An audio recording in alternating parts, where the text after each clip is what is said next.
Es un honor muy grande tener hoy todos reunidos en esta casa tan bonita de América Latina, tener aquí todos juntos. Lisboa se ha tornado, y digo unas palabras en portuñol y después ya pasaré al portugués. Es muy bonito porque Lisboa no para. Todos los días tengo eventos internacionales. Y el otro día pedí para que me miraran el ranking que dónde está Lisboa en esto de lo que es todos los eventos internacionales. Obviamente que la jornada del Papa nos ha puesto en el top. Hablaba aquí con mi amigo el embajador que me decía lo que ha sido bonito, tener 1,5 millones de personas en Lisboa cuando Lisboa tiene 500.000 habitantes. Entonces ha sido como triplicar lo que es Lisboa. Entonces Lisboa hoy en el mundo, en el 2022, ha sido la segunda ciudad del mundo con más conferencias internacionales. Y eso es una alegría muy grande porque queremos ser esa ciudad abierta, esa ciudad en que todos se encuentran, ese puerto seguro. Lisboa históricamente se llamaba Alice Hubo, puerto seguro. Y en un momento de guerra, un momento que vivimos tan difícil, ser la ciudad en que nos sentimos seguros es de una preciosidad y de una importancia únicas. Pero hoy estamos aquí y quería deciros, porque he sido comisario europeo y participé mucho en estas cumbres entre Europa y Latinoamérica y Caribe, decir que es un gusto ahora como alcalde teneros aquí, porque esta relación que muchas veces es hecha entre Europa, entre Latinoamérica y entre Caribe, debería ser hecha por las ciudades.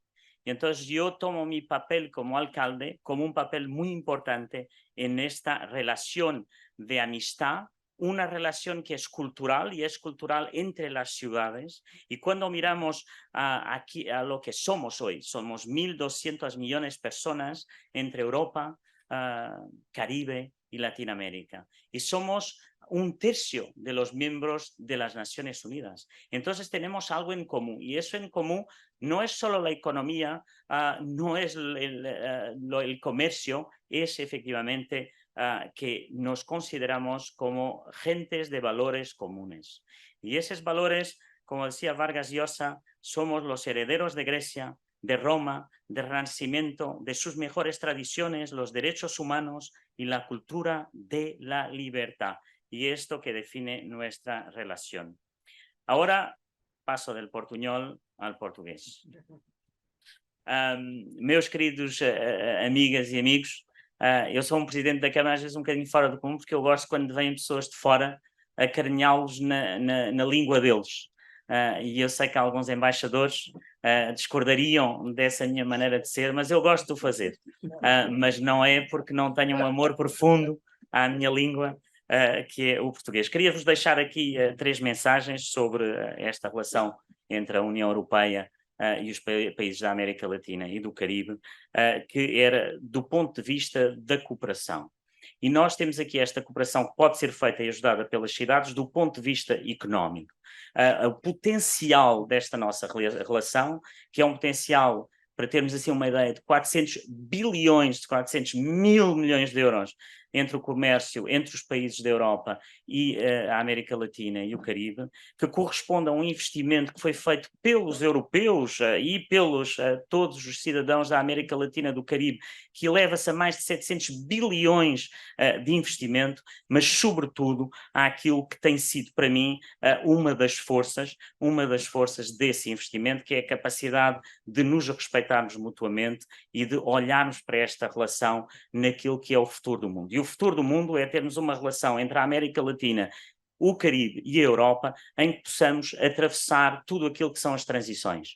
A transição energética, a transição digital. E que essa relação traga benefícios nesse sentido. Se nós conseguirmos ter essa relação de benefício entre a América Latina, entre a Europa e entre o Caribe, então aí nós estamos a trazer benefícios às pessoas. E, portanto, naquilo que será o tema de hoje, que trará seguramente aqui discussões sobre como é que vamos fazer o acordo entre a Europa e a Mercosul. como é que a Europa vai conseguir, como é que vamos conseguir. Nós temos que conseguir, há tanto trabalho pela frente, vai ser tanto tempo pela frente, obviamente estas coisas não são de um dia para o outro, mas é nessa base, é olhar para um acordo comercial, não no ponto de vista apenas do comércio, mas no ponto de vista das transições que temos pela frente. O que nós queremos hoje nos acordos comerciais, é que eu acho que a Europa está muito à frente de outras plataformas, é a transformação desses acordos comerciais em acordos para o futuro dos nossos filhos, através dos temas que são os grandes desafios. Assim como o acordo bilateral com o México ou com o Chile, que eu penso que já foi assinado. Em segundo, esta cooperação tem que ser mais do que económica, e ela tem que ser uma cooperação política. E porque é que ela hoje é importante? Ela sempre foi importante, mas hoje nós vivemos um momento em que nós começamos a ter uma redução no mundo do chamado índice da liberdade. Ou seja, se olharmos para índices como o Freedom House, a liberdade caiu em 2023 pelo 17º ano consecutivo. Então esta nossa relação tem que ser também esta relação política, baseada na liberdade de expressão, na liberdade para navegar na internet, mas com regulação, a liberdade que temos daquilo que são os valores que nos unem, porque, no fundo, tudo isto está a cair. E eu acho que esta relação entre a União Europeia e a América Latina tem muito a ver com estes princípios de liberdade. A Presidente von der Leyen, e desculpem o meu lado de algum comissário europeu que vive em mim, anunciou na última reunião em julho, para mim, um dos projetos que não se tem falado em Portugal, que não temos falado, que é o Global Gateway. E ela, nesse acordo, anunciou especificamente na relação com os países da América Latina e do Caribe, 45 mil milhões de investimento europeu na América Latina. 45 mil milhões de projetos que existem, muitos deles já existem, obviamente que nós sabemos que estes 1.000 milhões significam o que significam, mas significam sobretudo uma vontade política da Europa à qual se têm que juntar as cidades nesta cimeira, porque senão nós vamos ser, de certa forma, se nós não temos esta união, se não temos este Global Gateway, nós temos a China com o Belt and Road Initiative. Portanto, nós não podemos estar aqui passivamente como a Europa a olhar para aquilo que está a passar no outro lado do mundo e, no fundo, a deixar-nos ultrapassar em acordos de investimento em que nós podemos ter uma vantagem muito grande. E, portanto, este Global Gateway, que vai ser um dos maiores projetos europeus naquilo que é a luta da competitividade, ou seja, eu não acho que devemos ter no mundo, nós devemos sempre manter relações com todos os países, mas devemos manter relações em competitividade e, sobretudo, nós temos plataformas de competitividade e esta plataforma daquilo que é a nossa União Europeia com a América Latina e com o Caribe pode ser uma plataforma de competitividade para lutar contra outras plataformas que são formadas no mundo. E, portanto, a Europa tem que fazer muito mais neste sentido e temos também que olhar, como já o disse, e disse-o aqui ainda bem há uma semana que aqui estive, naquilo que são as organizações internacionais, como é que nós vamos reformar as Nações Unidas e como é que conseguimos que países, por exemplo, como o Brasil, tenham um assento permanente no Conselho de Segurança da ONU. Nós temos que refletir isso nas nossas negociações políticas e a Europa tem que estar do lado da América Latina e do Caribe. E, finalmente, a cultura. Nós temos um papel importantíssimo, um papel de referência cultural. Eu, quando começo aqui, minhas palavras, as nossas referências culturais, as referências culturais que nós podemos falar, seja de Borges, seja de Vargas Llosa, seja Fernando Pessoa, seja Camões, são referências que nos unem. São as referências da nossa vida. E essa cooperação cultural, num mundo em que temos mais de 200 milhões de pessoas a falar português, mesmo se esse português não é exatamente o mesmo em todo lado, com uma pronúncia diferente, ser embaixador do Brasil, mas é o nosso português, ele é de todos.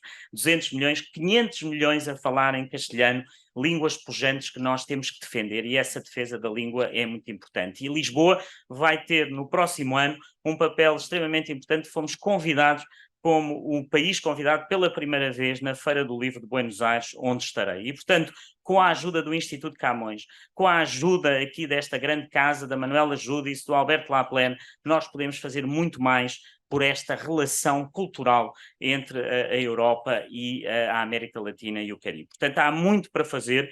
Eu penso que vão ter aqui uma tarde de conversa, uma tarde em que vamos estar aqui a trabalhar juntos com esse princípio de olhar para esta relação para além do lado comercial, mas também no lado político, no lado cultural, e é para isso que eu vos desejo uma boa tarde de discussões entre amigos, que temos como valores muito certos e valores muito comuns, que são os valores da liberdade, do amor à vida, os valores que nos regem e aqueles que são a base da nossa cultura judaico-cristã, que é a cultura que une, no fundo, os nossos países e que define o nosso futuro. Portanto, muito obrigado. Mais uma vez, Andrés, muito gusto, muitas graças a todos os amigos que estão aqui e desejo-vos uma boa conferência. Muito obrigado.